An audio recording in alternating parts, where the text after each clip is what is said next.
The leftist media is just completely dishonest. And in the leftist media, I'm including the so-called fact checkers. Snopes.com, the fact checker, had an article that said, quote, "Is Rep. Alexandria Ocasio-Cortez an actress playing a congresswoman?" False. This is totally false. And what's so dishonest about that is, I guess that line could be false. Is she an actress playing a congresswoman? Technically, by definition, that's false because she is now a congresswoman.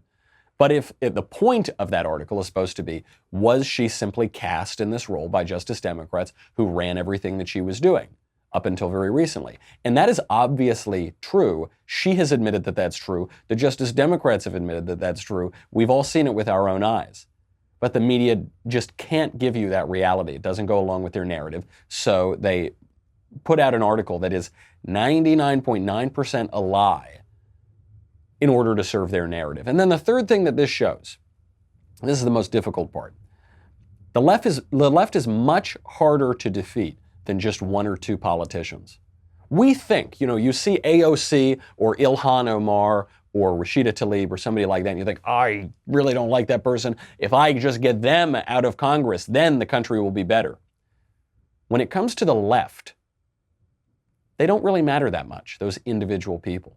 The left and the right have different approaches to politics, and we have different political apparatuses.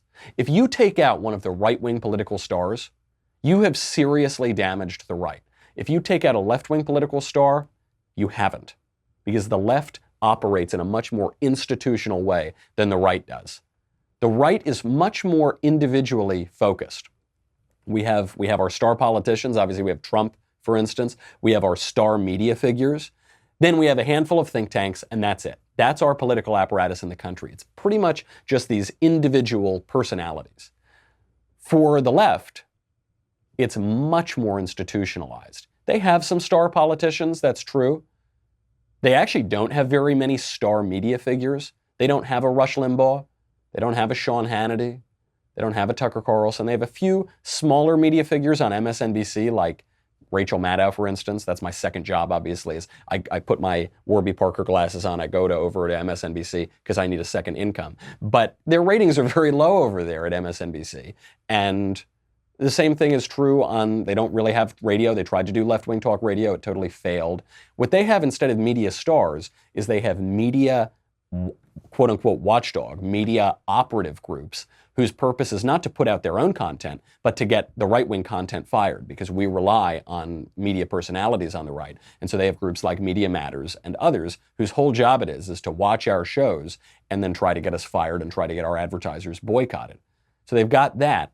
Then they've also got the countless AstroTurf operative organizations, such as the Justice Democrats. Because AOC can rise and fall, but the Justice Democrats are going to stick around.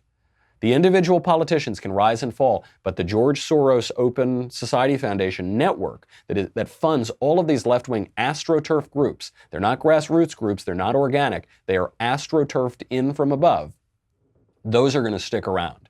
And those are much more difficult to defeat. That is a different approach to politics. Maybe the right needs to become a little bit more institutional. The left learned this lesson 50 years ago. They took on what they called the long march through the institutions. So they've hollowed out the universities, most notably. They've hollowed out the news media. They've hollowed out Hollywood. Wasn't always that way. Hollywood used to make good movies. Wasn't always making radical leftist movies. It's just basically just the last 50 years or so that they really went hardcore. And the advantage to that strategy, it's not as glamorous, it's not as sexy, it takes a long time, but then you've got it. If you've got Hollywood, then you've got the biggest cultural microphone. If you've got the universities, then you are shaping the minds of the entire next generation. The right needs to move into that. It's good to have our stars, it's good to have our Trump, but we have got to establish that institutional presence, or else we are at the mercy of and we're at the whims of fortune, and we're at the mercy of the left, and we're at the whims of the left. So AOC might come back. I hope she does. I miss her. I miss her. I miss reading about her. I miss the stupid things she would say that we could then all make fun of. But there's going to be another AOC, because the organization that put AOC in power ain't going away. The New York Times admitted this. The New York Times had a headline back in February that said, I'm paraphrasing the headline, but it was something to the effect of the Justice Democrats helped AOC get elected. They've already got their eyes on other candidates. There's going to be another AOC that pops up, and we've got to be able to match that strategy. Thank you for tuning into the Daily Wire, one of the fastest growing conservative media outlets in the country. If you enjoyed this video, be sure to give it a like and subscribe to our YouTube channel so that you don't miss out on any of our content.